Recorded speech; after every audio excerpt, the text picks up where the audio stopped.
On va faire un exemple sur les lois binomiales. Donc l'exemple est le suivant. On dispose de deux avions A et B ayant respectivement 4 et 2 moteurs. Les moteurs sont supposés indépendants les uns des autres et ils ont une probabilité P de tomber en panne. Chaque avion arrive à destination si moins de la moitié de ses moteurs tombent en panne. Quel avion choisissez-vous? Donc allons-y. On va commencer par... on va essayer de faire cet exo grâce à des variables aléatoires.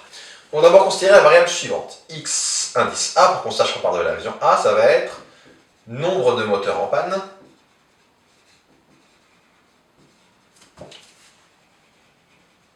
pour l'avion A. Enfin, en panne, qui tombe en panne pendant un vol, c'est ça le principe, pour l'avion A. On va considérer la même chose pour l'avion B, vu qu'on veut les comparer. Donc X indice B, nombre de moteurs en panne pour l'avion B. Et déjà, réfléchissons à quelle loi vérifie ces deux avions. Donc, juste pour ne pas me bourrer, lequel en a 4, lequel en a 2. Donc A a 4 moteurs et B a 2 moteurs. Donc l'avion A, il a 4 moteurs. Je compte le nombre de moteurs en panne. Donc en fait, alors attention, je dis un truc qui peut paraître bizarre. Là, ici, pour moi, un succès, ça va être avoir un moteur en panne, parce que c'est ça que je compte. Il ne faut pas avoir la tête succès-échec avec bien ou mal, notion de bien ou de mal. Nous, en probabilité, pour nous, un succès, c'est ce qu'on veut compter. Moi, je compte le nombre de moteurs en panne, mais pour moi, j'ai succès quand j'ai un moteur en panne. Ça peut paraître bizarre, mais c'est comme ça. Donc là, en fait, ça correspond à quoi? C'est le nombre de succès dans une répétition de 4 épreuves de Bernoulli. Pourquoi 4? Parce qu'il y a 4 moteurs. 4 épreuves de Bernoulli indépendantes. Pourquoi indépendantes? Parce que, justement, les moteurs sont indépendants. Où la probabilité de succès, c'est petit p, vu qu'un moteur tombe en panne avec petit p. Donc le nombre de succès, quand on répète 4 fois une même expérience de Bernoulli, de façon indépendante, on appelle ça une loi binomiale. Donc XA, c'est une loi binomiale de paramètres. Je joue 4 fois à mon jeu, grosso modo, si je compte ça comme un jeu, et la probabilité de succès, c'est petit p. Pour B, ça va être la même chose, pour XB, sauf que ça va être donc aussi un nombre de succès, une binomiale, ce coup-ci, je joue 2 fois, vu que j'ai 2 moteurs. Alors pour justifier, quand j'écris ça, il faudrait faire une phrase que je ne vous écris pas parce que j'ai pas la place et que si j'écris la phrase, je ne pourrais pas finir l'exercice comme il faut. Mais je vous la dis à l'oral, donc je vous la dis tranquillement, prenez une feuille, prenez un stylo, enfin j'espère que c'est déjà le cas, et notez bien la phrase pour justifier que XA sur une loi binomiale de paramètres 4 et petit p, il faut dire la chose suivante. Donc c'est une loi binomiale car on compte le nombre de succès dans une épreuve de Bernoulli, dans 4 épreuves, dans la succession, je reprends ma phrase. On compte le nombre de succès dans la succession de 4 épreuves de Bernoulli indépendantes, où la proba de succès est petit p. Donc 4 épreuves, ça fait paramètre 4, succès c'est petit p, et binomial parce que c'est 4 Bernoulli indépendantes. Enfin 4 épreuves de Bernoulli répétées de façon indépendante. Et pareil pour B, on va remplacer 4 par 2. Donc là ce qui nous intéresse c'est est-ce qu'on prend l'avion A ou est-ce qu'on prend l'avion B? A priori, on va prendre l'avion pour lequel la probabilité d'arriver à destination en vie est la plus grande. Donc on va considérer ça. Donc on va d'abord appeler P indice A pour faire les calculs de l'avion A. On va appeler ça la probabilité de arriver à destination avec l'avion A. Je vais appeler juste A pour l'avion A, mais avec l'avion A. Donc l'énoncé vous dit qu'on arrive à destination si moins de la moitié des moteurs tombent en panne. Le nombre de moteurs qui tombent en panne, j'appelle ça XA, c'est la variable aléatoire que j'ai posée. Donc si je veux que moins que la moitié tombe en panne, j'en ai 4, il faut que j'en ai donc strictement moins que 2 qui tombent en panne. P de XA strictement plus petit que 2, ça donne quoi? Réfléchissons.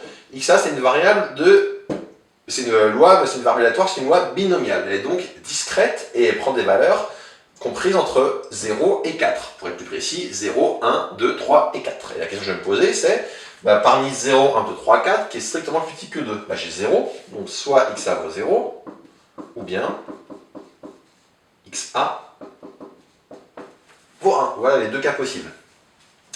Proba de XA égale à 0, vous pouvez reprendre la formule et l'écrire, ou bien on va essayer de la retrouver ensemble. XA égale à 0, c'est que j'ai eu 0 succès. Donc j'ai eu P puissance 0 que je n'écris pas. Et si j'ai eu 0 succès, c'est que j'ai eu 4 échecs, donc 1 moins P puissance 4. Et là, comme il y a une seule possibilité, j'ai un facteur 1 devant. Plus XA égale 1, c'est que j'ai eu 1 succès, donc P puissance 1. Si j'ai eu 1 succès, c'est que le reste c'est des échecs, donc 1 moins P puissance 3. Et devant, il faut que je mette le coefficient binomial, il faut que je place mon succès parmi les 4 tentatives, c'est C1,4, et C1,4 ça vaut 4. Donc ça c'est pour la probabilité d'arriver à destination avec A. On va calculer pareil, mais pour B maintenant. Donc on va calculer P indice B, c'est la probabilité de, j'ai pris la même chose, mais ce coup-ci avec B. ça va donner, oups, j'ai pas bien aligné les choses, je peux mettre ça comme ça, tac, tac. Ça va donner proba de, donc pour arriver à destination avec B, il faut que XB, il faut que le nombre de moteurs en panne soit strictement plus petit que la moitié des moteurs, c'est-à-dire que moitié de 2 c'est 1. Autrement dit, il faut que j'ai aucun moteur qui tombe en panne. Avec B, si j'ai un moteur qui tombe en panne, c'est grosso modo fini pour moi.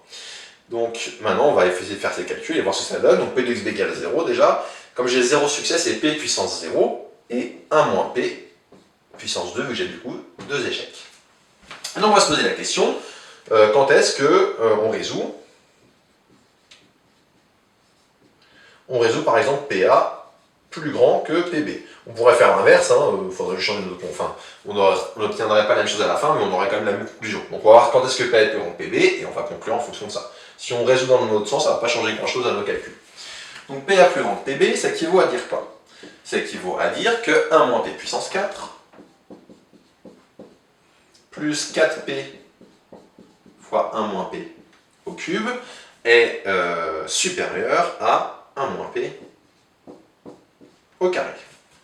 Alors si j'observais plusieurs choses. Premièrement, j'ai 1 moins P au carré facteur de chacun de ces termes. Donc j'ai envie de diviser par 1 moins P carré.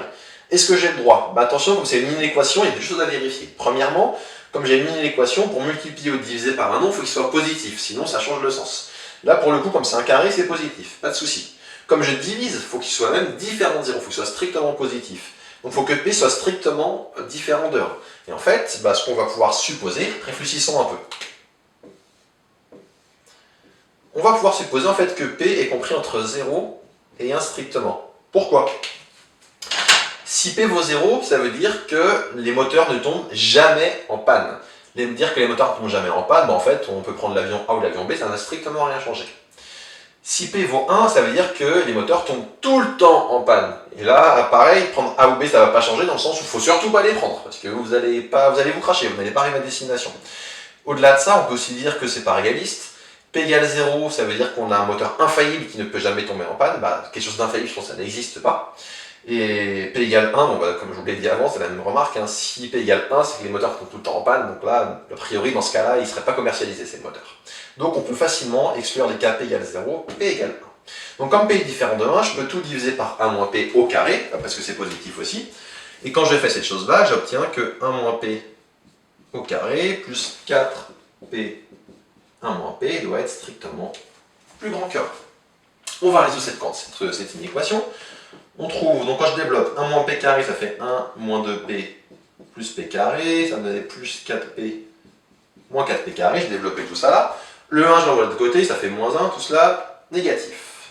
On simplifie, on casse ce qu'on trouve, on va donc trouver du P carré moins 4P carré, ça fait du moins 3P carré, moins 2P plus 4P, ça fait du plus 2P, et 1 moins 1, ça simplifie, et donc on trouve moins 3P carré plus 2P strictement positif. Pour résoudre ça, le plus simple, c'est de factoriser par P. Donc j'obtiens P, facteur de moins 3P plus 2, strictement positif. Comme P est forcément strictement positif, il faut que, d'après ce que j'ai supposé là, il faut donc que moins 3P plus 2 soit lui aussi strictement positif. Autrement dit, il faut que, alors si on va dans le bon sens, j'envoie de l'autre côté, que 2 tiers soit plus grand que P. Donc j'envoie de l'autre côté, j'ai envoyé le moins 3P, ça fait 2 plus grand que 3P, et ça fait donc P plus petit que 2 tiers. Autrement dit, là, on va avoir deux cas de figure. Si P est plus petit que 2 tiers, il faut prendre l'avion A. Si P est plus grand que 2 tiers, c'est l'inverse. Si P est plus grand que 2 tiers, c'est que là, au départ, j'avais PA plus petit que PB, il faudra donc prendre l'avion B. Après, on peut se dire la chose suivante. Si P est plus grand que 2 tiers, si vous avez plus de 2 chances sur 3 pour qu'un de vos moteurs tombe en panne, alors ce que je peux vous conseiller, c'est de ne pas monter dans l'avion tout court, clairement. Donc, a priori, on peut dire que dans le cas où P est plus petit que 2 tiers, on prend l'avion A. Et dans le cas où il est plus grand que 2 tiers, j'ai envie de vous dire, on prend aucun des deux avions, pour être clair. D'accord? Donc voilà comment on a résolu cet exercice avec des raisonnements probabilistes. Je vais écrire la phrase quand même de conclusion, je la mets ici. Donc si P plus petit que 2 tiers, si P plus petit que 2 tiers, on prend l'avion A.